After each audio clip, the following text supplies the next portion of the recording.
You know drugs are everywhere, drugs are everywhere, drugs are everywhere. You can't stop it. Criminal and make a profit, a bull and so it's longevity.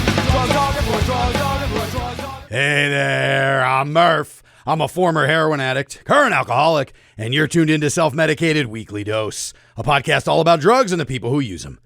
As always, this program is inspired by the harm reduction movement, informed by my personal experience using all sorts of drugs for damn near 30 years, and enlightened by my special guests. And today, I've got one of my all-time favorite special guests making a return appearance. You know them from their voicemails, their emails, their DMs, their SMSs, their whispers in the wind.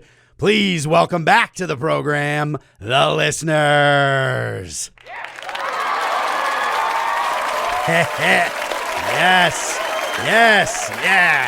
Welcome back, you who is listening, because the listeners of the Weekly Dose podcast, as we all know, are untapped.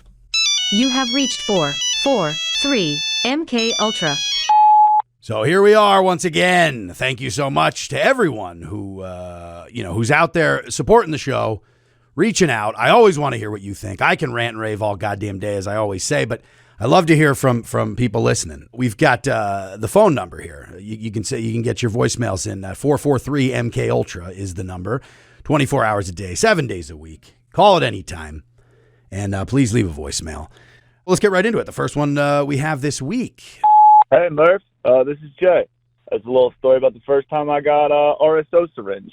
We didn't know what the fuck to do with it, and me and my two other buddies, we took it and we rolled a blunt with it and squirted it straight down the whole blunt. The whole, what ended up being a $90 syringe, but we didn't know how much it fucking cost. We got it for free. And so RSO line down the whole blunt, rolled it up, started smoking it. After 4 hits, I'm like, what the fuck is going on? I had never been so goddamn high in my whole life. And after that, the kid who gave it to us, we told him what we did with it, and he was like, "Dude, that thing should have lasted you 4 fucking weeks. It's a high strength edible. You don't fucking smoke it, you idiots." That was the first time I tried RSO. Bye, love you. Oh my word! Yes, Jay, I love you too, and thank you so much for the call. Yeah, I'll tell you, that sounds like a heady situation. Now RSO. For folks who may not be as familiar, is a high concentrate cannabis extract, and the syringe he's talking about is not a hypodermic needle, but those syringes, the plastic syringes that you can squeeze out a little bit of something. For when you're really trying to regulate the dose, you don't want to take too much of some small dosage. In this case, it's the RSO syringe, and RSO is for Rick. Rick's, I almost said Rick Springfield, but that ain't right. I wish that I had Jesse's girl. No, it's Rick Simpson. Rick Simpson oil. So RSO is named Rick Simpson oil because Rick Simpson created it. He had some cancer pain, I believe, and suffering from his cancer. So he created a very high potency cannabis extract. I think it's 90% or above on the THC. So it's real. It's a lot to take at once. You're flirting with psychedelic experiences potentially at those levels, those THC levels. So Jay, smoking this as well is definitely not the standard administered route. It's that my understanding is that can even potentially be very dangerous with the alcohol base of the RSO. And who knows? You're still with us, it sounds like, and you sound like you got really nice and high, so fuck it. I mean, what do I know?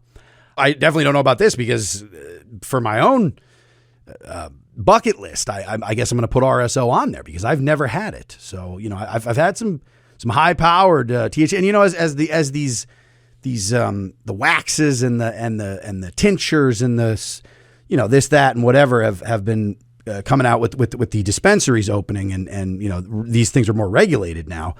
I've had some high potency for sure. I believe I had a wax that I was working with once that was maybe 80% or something, but I've never had the RSO, Jay. So based on, I'm not going to smoke it. I'll do a little, like a little RSO rabbit. Glad you're still with us and you had a good time with it. I'll get back to you. I'm gonna have to go out and get myself. My bucket list starts today. I could die at any moment, for Christ's sake. Who knows? So I'm gonna go out and get myself some RSO and try it out, and I'll get back to you on that. Thanks once again for calling in.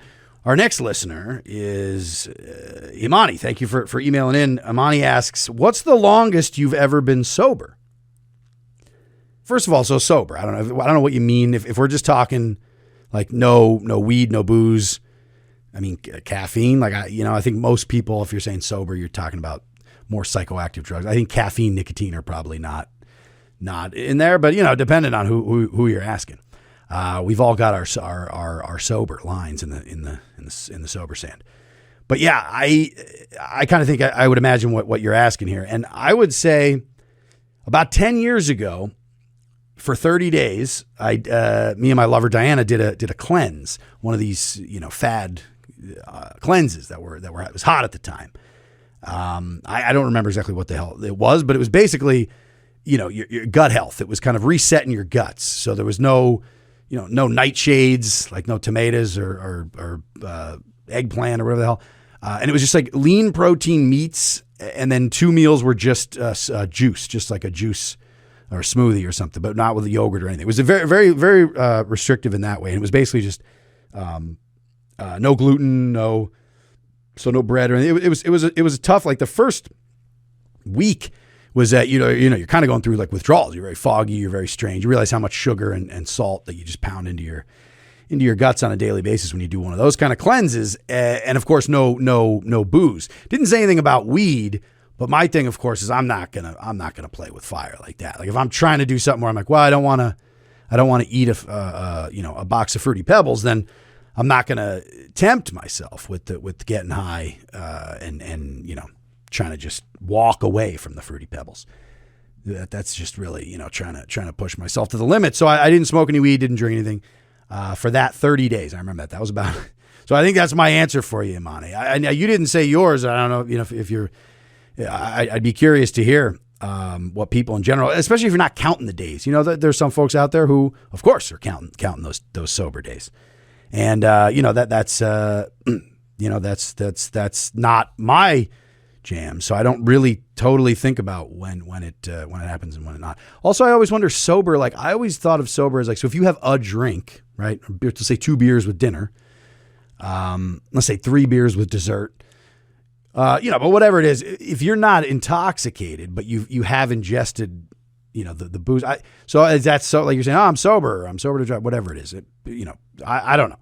But I would say that that 30-day stretch I can absolutely account for sure, 10 years ago.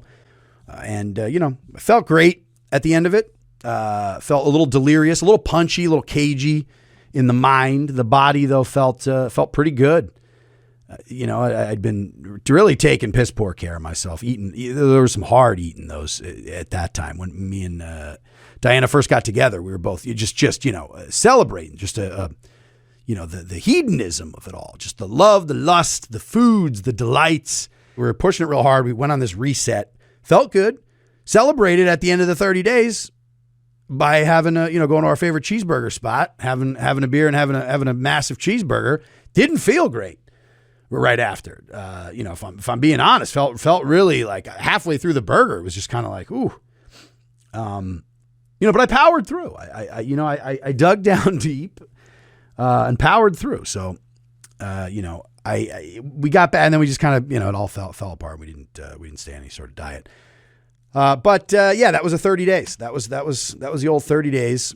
And let me know what your Imani. Thank you for reaching out, and I'd love to know what your sober stretch looks like. Your record best. Now this next. So here's just a little bit of backstory for this. This woman, LJ, says that her sister just graduated from drug court recently, and her mom got her, she's a big fan of the show Friends. And so she hit up drug court. She's gone through the treatment stuff otherwise. So drug courts generally, they range from like, I don't know, I think like a year to 18 months or 2 years. Some of them are 2 years maybe. There's a whole program beyond just the initial steps. And so I think this was an opioid situation here with her sister, and because I remember LJ, I think we've IRL had a conversation about MAT and the buprenorphine methadone program that your sister was going on. But so she graduated drug court, and your mother gets her a Matthew Perry's memoir for her graduation, and she's a big fan of Friends. So everyone's excited. They're talking about Matthew Perry. And so LJ, kind of says, well, I remember, I listened to the show, and, what's your beef with Matthew Perry is the question that was that this message ended with.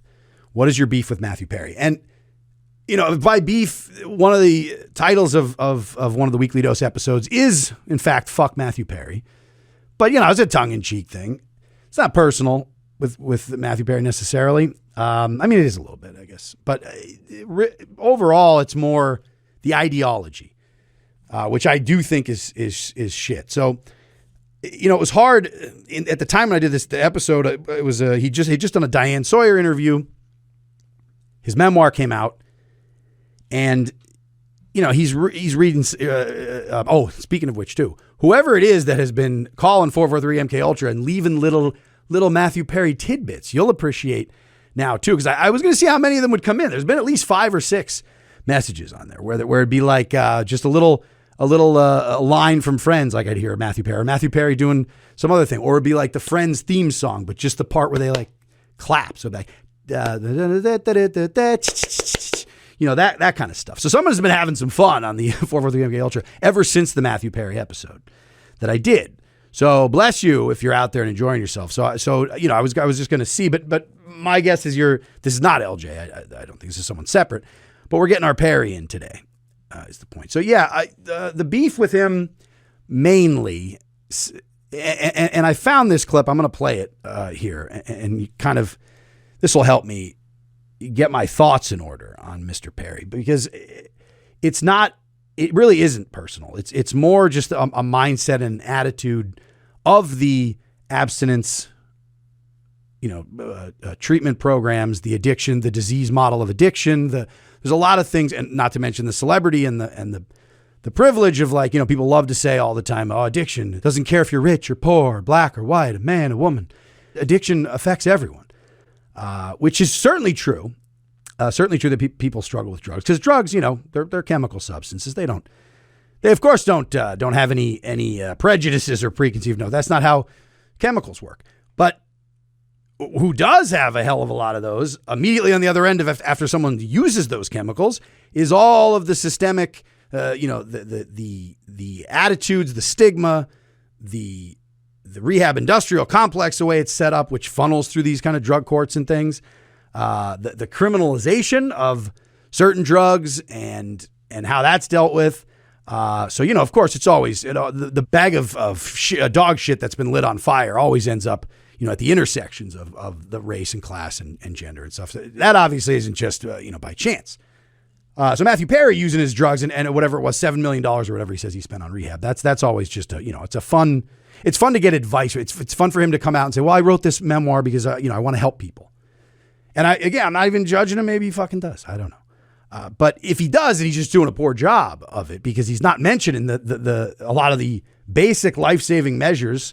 But it is funny to just kind of go, well, yeah, you're just throwing millions of dollars at these Malibu resorts in between seasons of Friends where you're raking in some money, and it's not all about money, and you clearly weren't happy, and you're having a rough go of it, and I feel for you, Matthew Perry. But then, like, maybe we just don't need to check in with Matthew Perry for any advice, on the thing. Because he's like, yeah, I don't know. I just did it a bunch and spent a bunch of money until I almost died. And then I stopped doing it for now. And it's day by day and whatever else. And I'm selling a memoir. Okay, the memoir too. That's great. Let's know your personal experience. But to at the end, and this kind of this idea of, well, I'm going to, help people. Then it's like, brother, you got some. There's a couple of big things you missed, a couple of life rafts you missed mentioning on your little book tour there. It was very, it kind of got a little spiritually, but because at the end of the day, you're just like, yeah, man, no one can, regardless of whether I want to mention Narcan, fentanyl testing, just overdose stuff to be like, just so people aren't dying, because they're completely needlessly dying of overdose. But even just from there, it's like, no, there is no advice from a person. That's not the way this fucking shit goes. Everyone's got their own situation. Just be there, support and love for people. That's easy enough to just go. If we just give that to people and compassion, and get the stigma and the criminalization to take a hike, that's pretty straightforward. But if you saw the Diane Sawyer interview with Matthew Perry, there was none of that said whatsoever. And in fact, this clip I have here that I want to dive into is, it's a debate. It's Peter Hitchens, the British conservative dude. It's on the BBC, and Matthew Perry. It's about drug courts, basically. And so the debate is, Hitchens wrote a fucking ridiculous book. He's written a few of them on the subject, but there's one in particular that he said, we never really waged a war on drugs. Everyone says that we lost the war on drugs. In the UK and the US never really waged the war on drugs to its fullest potential, and really dropped the hammer on people, which obviously in some countries they most certainly did. Death penalty, just right out in the streets, just shooting people for possession in the streets. Duarte and other countries have very, very strict drugs. So we've seen that tried and it failed. But basically, anyway, just to get back to fucking Matthew Perry and his drug court situation here, is that he's a proponent. He's a huge proponent of drug courts. He loves them. Now, from what I understand, and I didn't get all the way through the memoir, so let me know if anyone knows otherwise, but I don't even think Matthew Perry has ever been through a drug court. I don't think he's ever been arrested. We've heard the sensational side of this. I never heard of him getting arrested. So I think, of course, he likely skated on that. He's a well-to-do man about town. So you really got to do something fucked for that. So I don't think he went through drug court, but I could be wrong. Again, I could be wrong. He doesn't say explicitly that he did. He just says they're great. So let's, which I think is a huge fucking problem. So that's why I have a beef with Matthew Perry, is that from a policy standpoint, from an approach, from a person who's attempting to speak on with some authority based on his life experiences.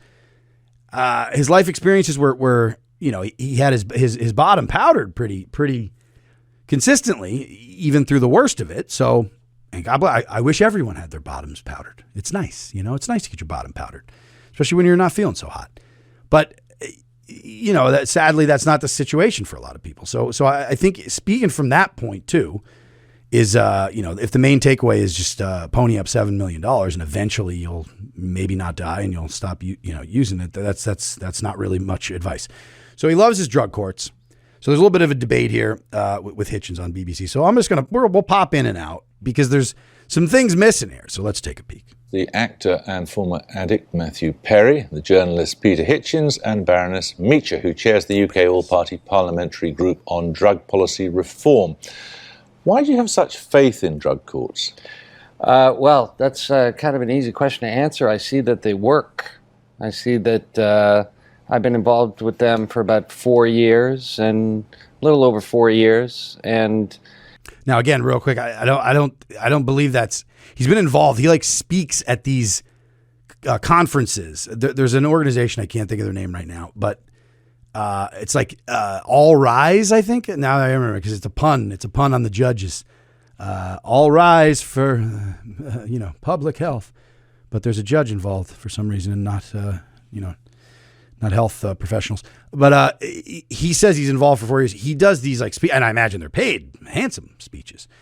Maybe he has some stock in these drug courts because these drug courts are a lot of, for profit. They're mixing. They're in the rehab industrial complex. They love the revolving door. These courts that are still just court. I mean, you're calling it court. It's still called court. And if it ain't night court, then I don't give a goddamn. It's dog shit. So he says that he's been involved in 4 years. I don't believe that's him going to them. I believe that's just him championing them. People that go through drug court have a 55% less chance of seeing handcuffs ever again. How do you know that these people wouldn't have quit their drug habit anyway? Well, that gets into a bigger question of whether these people are addicts or not. You know what I mean? If they're drug addicts and alcoholics, then they're going to keep going until something stops them. And drug court is a wonderful way to interrupt that process. okay, so they're going to keep going. This assessment here is interesting because they're going to keep going until they stop. So, okay, that's, or they don't. But he's saying of this that 55% is also total nonsense too. Because that's not, I don't know what he pulled that. There might have been one particular group, one class of these early. This also really quick too, to put some context on this clip. This is an older clip. This might even be, now maybe 10 years ago, maybe 7, 8 years. It's an older clip. So we have a hell of a lot more data on these on drug courts since then. So this, of course, certainly didn't age well.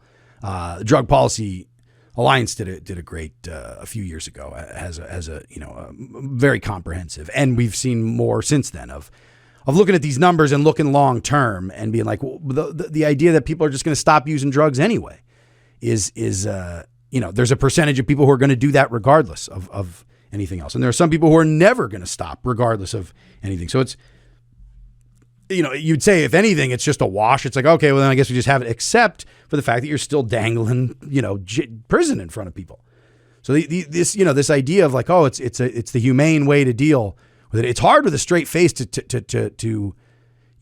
be on the shilling the drug court system and just the concept of drug courts if you're so heavy on the disease model of addiction, because then you're still just being like, think about what you're saying.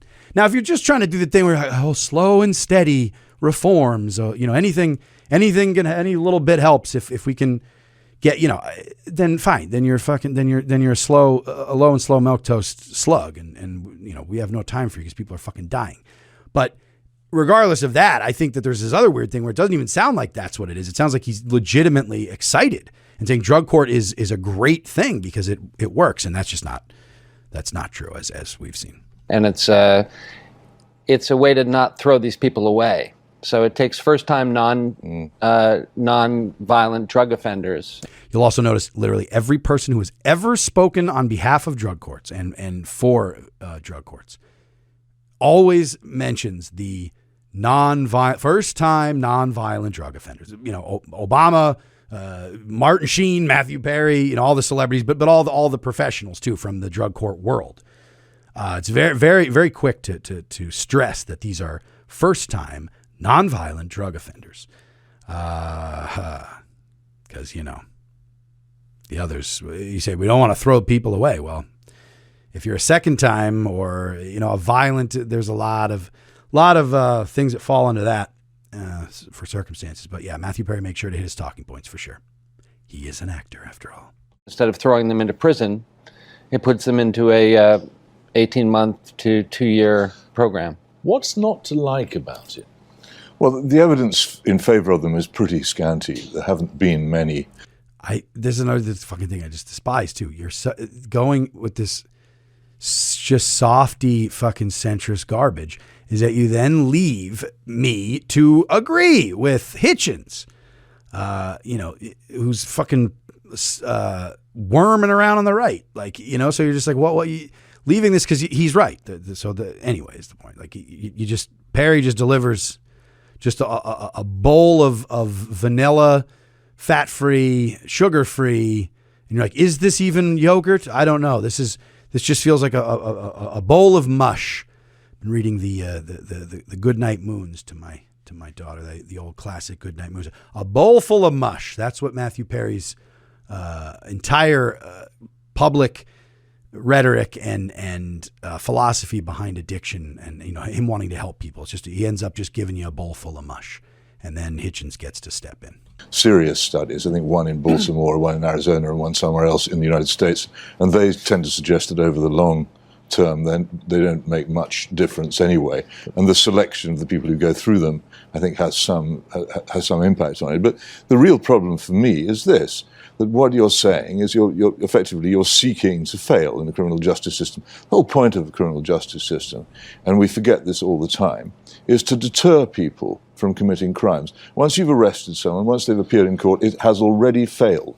And to soften the court system, to make it into a kind of jolly where the judge wears tracksuit bottoms and is nice to the offender. Oh, you should see some of the things that have been going on in this country, the West London Drug Court, where the judge, as I said, wore tracksuit bottoms and was macy with the defendants. This gives the impression not of the majesty of justice, but of somebody trying to be nice. Now, actually, it doesn't do anybody any favors to try and be nice to drug takers. There's nothing. No, it doesn't do anyone any favors to try to be nice to drug takers. There's a lot there too. The lovely, getting matey, getting the judge just wearing sweatpants is just too much. It's an affront to the majesty of justice. My word, and it's a real jolly. I love when people speaking from regardless of what sort of reading you do there, what sort of reading and writing you do. You're a real academic powerhouse. But you have no fucking clue what is going on in the real world at all. To suggest that any tangling, however brief it is, with the criminal justice system is a fucking nightmare. It's a true nightmare, and once you're pulled into a certain degree, my word, is it difficult to get out. So very funny, just suggesting that this is everybody's friends here. Well, I'm a judge, but I'm a drug court judge. Look I got my tracksuit on. Let's have a jolly is not any reality that anyone has ever been through. And certainly Hitchens is not at intake there watching this, let alone following it throughout. There's a great deal wrong with it, because if you want to stop people becoming drug users, then the best thing to do is to make sure they never start in the first place. And an effective deterrent criminal justice system the point is you're dealing here with people who have started. Well, yes, because they've started, because the criminal justice system is so feeble. Isn't the real problem? It's feeble from the start. I'm speaking more to the U.S. than in Britain here. I don't know exactly the same apples to apples, but this idea that there needs to be a sternness, that it's too weak, and it's like, again, if you remember the rhetoric of the the 80s in the heyday of the U.S. drug war, it was up and away. It was bombs away. The military. Analogies and just the language, the tone of everything. It really was a remarkable. These senators, not young, but younger, Joe Biden, Strom Thurmond, there was a lot of greats on the floor of the Senate there in the 80s, and Reagan, of course, in the White House. And it's just like that. To pretend that wasn't, a ton of money and some insane penalties for things, putting people away for small amounts of drugs for, decades is, really, again, you get to the next step, which is like, well, you want to start shooting people in the street? Because that won't work either. People are going to do their drugs, but at least we can go like, hey, we pushed it about as far as we can.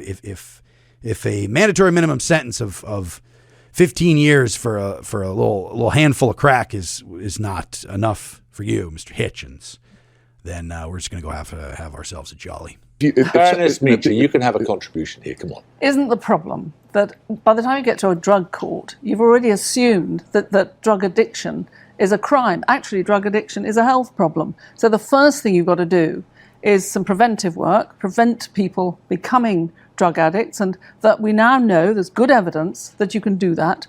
Portugal have switched vast sums of money from prisons to treatment. They have vastly more people in treatment than we do here.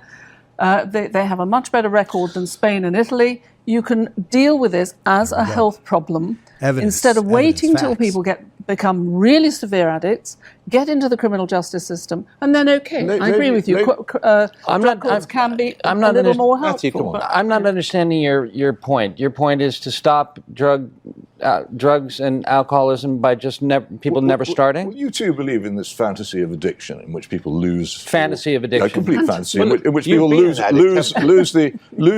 all power over themselves and become victims of this terrible, frightening disease. But right now you're quoting... Let me finish. This is what you believe. This terrible... Well, also Hitchens, such a slippery little bugger. This idea of so Baroness drops some truth there now, speaking to the Portugal, the model that Portugal adopted, and saw there it is. The evidence is there, and nothing is a direct comparison. Everyone's obviously cultures in different countries have their own unique set of circumstances, but the idea of just stopping the death. I mean, at this point, we're talking about getting, Hep C, HIV down and stopping death and trying to get, people who are having the worst of it back on their feet. I think that's, that's been proven in Portugal. And so I love Baroness popping in here just a little bit left to the left of the bowl of mush, the bowl full of mush that is Matthew Perry. For sure, because Perry's making no points and not really saying anything of value. He throws out a fake statistic that's not even true.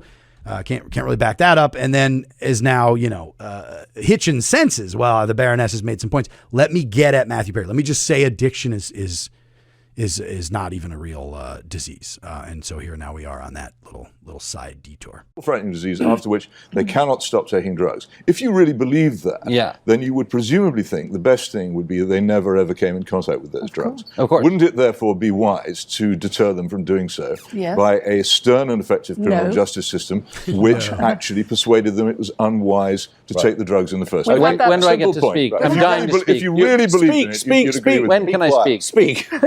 Okay, so I didn't come here to be quiet. neither did I. No, I didn't come here to listen to ludicrous things like that either.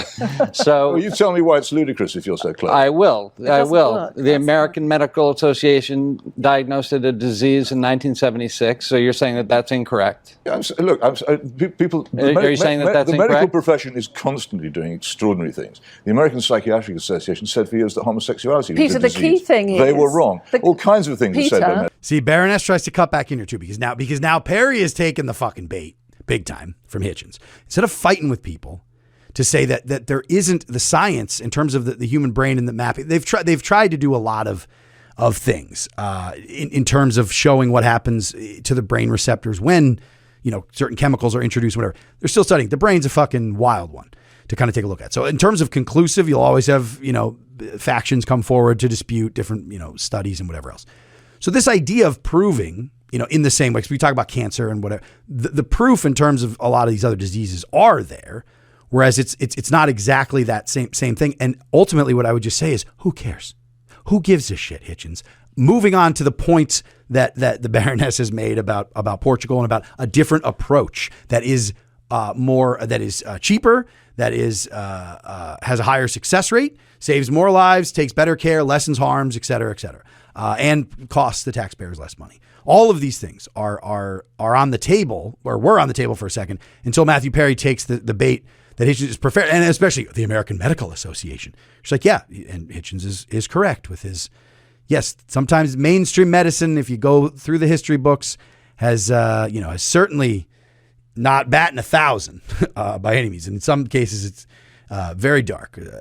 What the overwhelming consensus was at one time or another on certain issues of the day. So who cares about that? You ultimately have to get to Hitchens to go, who gives a shit? Whether you're taking drugs because you want to, whether you're taking drugs because you feel like you have to and it's an addiction, you're compelled, whatever, whether you are, all of these are on the table. And ultimately to try to get caught in the weeds with that bullshit, it's just saying, who fucking cares, bro? Who cares? You're going on a more Mr. Rationale here, Mr. Evidence, Mr. All this. You're going off of a moral standpoint. You're saying your Christian God frowns upon the degenerates who would dare to put substances to blah blah blah blah. That's your stance. That's not evidence. That's not logic. That's not reasoning. That's just your judgment. That's you passing judgment from your Christian God. So who fucking cares? Like, it doesn't matter if addiction is a disease or whatever the fuck it is. It's like, if someone's hurting and they are on the outside and the inside and they're withdrawn from their family and their life has been thrown into chaos, mostly because of the criminalization standpoint of it and the stigmatization, spiraling into this use, that would certainly wouldn't be happening as often if it was decriminalized and destigmatized. So there's that as well. So you're working hard on the stigma. You want to keep that stigma up and away with your imaginary morals passed down on tablets from the sky. So I'm like, I don't know what Matthew Perry just immediately takes the bait. So here comes Baroness at least to try to wrangle it back. The key thing is we've had this policy for 50 years. We've had this policy. My life. of My life is the objective treating evidence. addiction as a crime 50 years. No, we and we haven't. now know that it doesn't work. It doesn't work anywhere in the world. Boom, boom, boom. Increasingly in the US, Uruguay, and Okay. elsewhere, and in Europe, Finish your things point, are changing. My life is, I'm a drug addict. So Hitchens dismisses the Baroness. Yep, truth. She said a truth. She said something true. She said something true. Finish your point, Matthew. I'm a person that if I have a drink, I can't stop. And so it would be following your ideology that I'm choosing to do that. That I'm choosing. That's exactly not my ideology, it is my belief. Yes, you do choose. It is. And You it's, have a and it's a choice. belief that you wrote in your book. Correct? You have a choice over Would- whether you drink or not. You have a choice over. But your book is the only book in modern times that has this ideology. Yeah. So doesn't that teach you something? Well, it's quite often unfashionable ideas are unfashionable because they are unpopular with Or wrong. with influential Or wrong, people. yes. Doesn't necessarily bother me. You tell me what the objective diagnosis is to establish So here the we go. existence of Now- addiction in the human body. It's an allergy of the body, and it's an. Allergies of what? We're supposed to be grown men here, and you're making faces like No, the no, guy no, I who's just- like the I guy just- who's like the guy who's wearing the pants that you were talking about earlier. I'm expecting you to come out in the pants. I in don't a know minute. I don't know what the pants are. I don't know what that is is a reference to, but love to see those pants someday. It's a objection. It's an obsession of your mind and an allergy of your body. So this is what happens to me. I start thinking about alcohol. I can't stop. I can't stop thinking about it. And what's the objective physical proof of this inability to stop? There's considerable proof this is partly a genetic There's- problem, isn't it? Your Allergy. argument is that Partly it's genetic. willpower, Peter. Of course, it's willpower. People, No, all the it's not people, willpower. look, people No, no, constantly stop both drinking and taking drugs. You're If they- just, if- you're if- just, if- you're if- just if a willpower person were who's not talking involved- who's wrong. If willpower were not It's an involved, then how would that effort of happen? will on your part not to do it now, isn't it? I'm in control of the first drink. And so I do all these things to protect myself from not having the first drink. Sure. But That has once I always have been the that case, drink, the allergy of the body kicks in. This is all documented alcoholism proof. Again, well, all you can say to that really is you're like, no, that's the old 12 steps and traditions. That's the Minnesota model. That I wouldn't say that's I mean, it's documented. People wrote that shit down. But in terms of, it's a way to frame it for sure. So, and I actually don't mind. I think that's totally right. Like, I can't fucking drink, so I just got to do everything I can to not have one. I'll fucking certainly buy that for $1 because again, that's your own thing. I buy everyone's own thing if this is your thing. But I also think that is a common thing that I have heard a lot from people. So it certainly makes sense to me that you're just like, no, I can't do the one drink thing. So that for me shows like, got to not have the one. And a lot of other people, even if you don't generally drink, unless you're a teetotaler, or you're, holding off for moral reasons, period, abstaining across the board, then you're like, yeah, most people can have one or two and not go wild. But again, that's just like, so who cares? He's also talking about taking a drink. We're talking about people fucking dying in prison and in the streets from a poison drug supply. So it's like, at least, you're drinking the booze, you know what it is you're getting. I'm not comparing anything, but I'm just like, you're still just going back to these AA traditions. And then the allergy thing, I've heard that floated as well in that same model. And it's just like, yeah, you're using a word that people know, but then of course he could say, well, but an allergy shows shows up in these ways and you're just like, yeah, now you're in the muck again. Then I can't stop after that. Our problem with Allergies of what? Peter. I mean, I'm is he allergic doesn't to respect- aspirin, but it doesn't mean I No, have but to Peter, drink. but you have to look at the evidence, Peter. That is I mean, it. What is this? What is this allergy? It's an allergy of your body. It's just Not that your aspirin point wasn't. pseudoscience. Not that your aspirin It's point babble. wasn't genius, but you don't know what you're talking about. That's right. You've got to look at countries that have done I it do. differently. No, you don't. And that You have can't succeeded. come up with. I asked him to come up with an objective diagnosis did. of the presence of Myself. this force in his. Baroness says, no, come on. She knows exactly what Hitchens is doing here. I mean, just like Perry, you're fucking embarrassing yourself at this point. You're bumbling around. He's not even had to actually speak to any of the points that have been made here that are moving the conversation forward. This is all just like personal, nonsense that doesn't really ultimately apply to or help anyone in any way. Whereas I'm like, he gets to ignore all the other stuff because you just keep hearing Baroness chirping there every every couple of exchanges, just like, come on, the evidence. Peter, look at the evidence. What about the evidence? Body. We're not That's getting not an any- objective diagnosis. Yourself is the reverse of objective. But he's telling Myself us and what 10 his- million other alcoholics. I mean, that's also true. Again, he just says something dumb. So Perry says something dumb, and Hitchens gets to score a little point because he's like, "What? It's objective because you had a situation that is the opposite of objective." and addicts across America and across the world are having these problems. But people have problems with drugs and drink. People like taking them and they don't want to stop taking them. But it doesn't mean they have a disease that needs to be treated. So the American Medical Association is wrong in your Well, opinion? if the American Association says it's a disease, yes, of course they're wrong. It is. There is So an all immense these doctors fashion are at the wrong. moment. But you're right. There's an immense fashion at the moment. But you're right. There's immense fashion at the moment for simply dismissing the ability of people to take control over their own lives and to make excuses for them. We have, far from 50 years, been treating alleged addiction as a disease, as a crime. We've been treating it as a disease, and the result is we have many, many more drug users than. Well, what's disturbing, my friend, is we've been treating it as both. So that's kind of, I think, the problem here, is that we've been talking about this disease model for decades. And, you know, there have been treatment programs designed that are still certainly, I would argue, punitive in nature to some degree, self-flagellating, moralist, high-horsing, et cetera. But in terms of the policy, the public policy and the law, it's been criminalized. So you're suggesting what you're trying to pull off is being we haven't really gone hard enough on the laws, which is bizarre. And then you're suggesting drug court, which is being like, no, we should still have a judge involved. I'm fighting so hard right now, and I'm not really bringing any great points. Talk about Matthew Perry there. But, I am trying to make this case that it is a disease, and I just keep harping on that and nothing else, where you're like, and then your response to this disease is drug court. So you're both sick fucks. Let the Baroness say her piece, for Christ's sake. Did when this policy started. The medical evidence shows that addiction is in part a genetic problem and in part an environmental one. If you've got parents with an addiction, you then have abuse, sexual abuse, child abuse, you'll be brought up in a children's home, lots of foster parents, you've got this genetic problem anyway.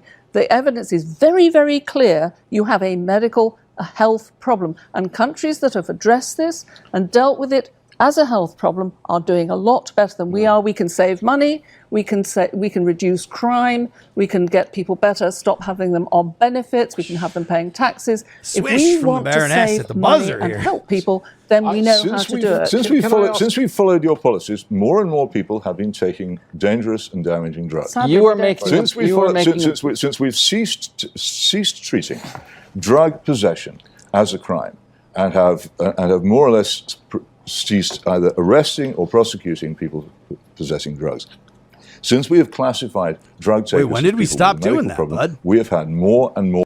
I mean, Measure 110 here in Oregon, but, in terms of decriminalizing possession, that's also not. I know if he's saying in practice, he thinks that they're not, but he, again, has no fucking idea what's going on the streets for sure. So, that's a funny thing to say. Well, we stopped doing that. Matthew, let me ask you Can that this, possibly be right? Can I which is just slightly can I related. just give him one quick put down? If you want to, you go ahead. You're Yeah. making a point that is ludicrous as saying that Peter Pan was real. Well, you keep saying that, but you cannot come up with an objective definition of the thing which I was going to produce an argument that may be useful to you, Pete, which is this: that isn't the point about drug courts that people have to be compelled to get clean, and that in itself tells you something. Yes. They don't have to be compelled. Well, they have to be compelled. You have to have Well, the if will. you want to do it- You have to have the No. willingness to change. Yes. Drug courts don't do much better than voluntary treatment. Drug Yeah. courts do fairly much the same. That's not true either. It's not as crazy as what he's saying, but it's not true either. Well, there is. No, it is true, though, Matthew. I'm sorry. It's true. The Baroness comes bearing evidence. If anyone would, I wish she should just have like little leaflets or something. I don't know. There's probably, if people don't want to hear it, they don't want to hear it.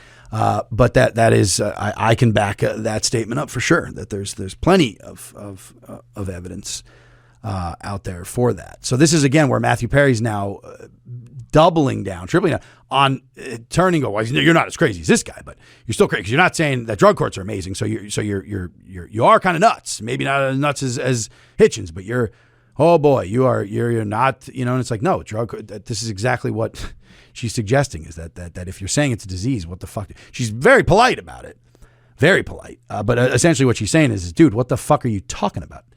It's a disease that needs court and needs people to be pushed into, voluntary treatment, involuntary treatment, coerced, especially at the threat of incarceration, is fucking nuts and definitely does not work. And there's no evidence for that at all, Matthew Perry. There's evidence to the contrary. Research evidence to show that you do as well, roughly, with voluntary treatment as you do in drug courts. But actually, they've got to want to do it. They have, and to be well enough to do it. And that is an act of will. But they've got to have reached a stage, have sufficient support, sufficient treatment. No, this is very complicated. And they have to be cleaned up. Simple They have thing, to be sober. It's just willpower. It's much more complicated. They have to be sober to make that decision. They can't be. They can't be intoxicated to make that How decision. is it that people ever cease to be addicts if what you say is true? Well, Santa. It's terribly clever, but this is a very serious subject, and you treat it with immense levity. How is it that if what you say, you're the one what that's you treating say, it the with policy levity. which you so smugly and loftily advocate, this policy which has led to disaster in Western countries for decades. How is it that if what you say How is is the true, policy led to disaster? how is it that people, because it has led to a laxness in the law, which has meant many more people taking the terrible risk of taking the drugs which you say are addictive and we all agree are damaging? That is simply not true, and we know it, and the research shows it. Yeah. Quite simple. All you've got to do, Peter, is a bit of reading of the evidence, and you will Read find something other than your book. Okay, all right, that's enough. Thank you. Read my book. I cannot argue seriously. Do you know what? Read both their books, and then give the Baroness a call, because she's the only one with any kind of sense. All this public discourse is just surrounding the drugs. It's all people latch onto a thing that can never be solved necessarily because there's no evidence either way. And it's like, and then ultimately, like, who gives a shit? Who cares if it is a disease or not? We're talking about bodily autonomy should be the rallying cry here, not whether or not it's something is a disease for some people and not for others, an allergy. You get into semantics of all of it. It's, this one dude saying it is morally reprehensible and, goes against his Christian God's laws. So then those laws should be the laws of the land. And that's just like, fuck off, man. If you're talking about what you put in our own body, then fuck you. How about that? Who cares? I have a disease. I don't have a disease. I got a cold. I don't have a cold. I got the trots. I got to go take a shit. I'm going to leave you over here. And on my way out, I'm going to say to Matthew Perry, bud, you got through it. You got some fliff. You got a lot of money. You got a nice little palace for yourself there. Your book's selling nice. But keep the advice to yourself. The memoirs, the storytelling, your own experience, great. Share it. If it's helpful to anyone, great. But, positioning yourself as if it is, and then going hard as a cheerleader for drug courts is just, can you be any less helpful? Matthew Perry. And I got all the way to the end of the program to do my little Chandler dance there. So thank you, and thank you to the Baroness. And thank you so much to the listeners, especially for this episode. And please keep those calls coming in, 443-MK-ULTRA. The email is selfmedicatedpod@gmail.com. DM me at Murph Meyer on Instagram. Let's keep the conversation going. Thank you so much to everyone for tuning in. This has been your weekly dose. Hey America, there's no use in sleeping with your children, with your daughters, with your sons, and with your husband. Self-Medicated Weekly Dose is hosted and produced by me, Murph Meyer, with support from Pop Culture Collaborative. Our theme song is My Congressman by 15, courtesy of Jeff Ott and Hopeless Records. Original artwork and production design by Diana Kolsky. Thanks so much for tuning in. If you enjoyed the program, you can listen to new episodes of Weekly Dose every Wednesday, wherever you get your podcasts. While you're at it, subscribe to the Self-Medicated YouTube channel to see new video clips from the show each week. Follow me on Instagram at Murph Meyer. And for some top-shelf harm reduction resources, head over to selfmedicatedpod.com. Also, don't forget, you can call the Weekly Dose podcast anytime to leave me a voicemail message with your thoughts on drugs and the people who use them. Just pick up the phone and dial 443-MK-ULTRA. All right, that's about it for me. I'll see you next week. Love and solidarity. Goodbye. Weekly Dose. Hey America, there's no use in sleeping with your children, with your daughters, with your sons, and with your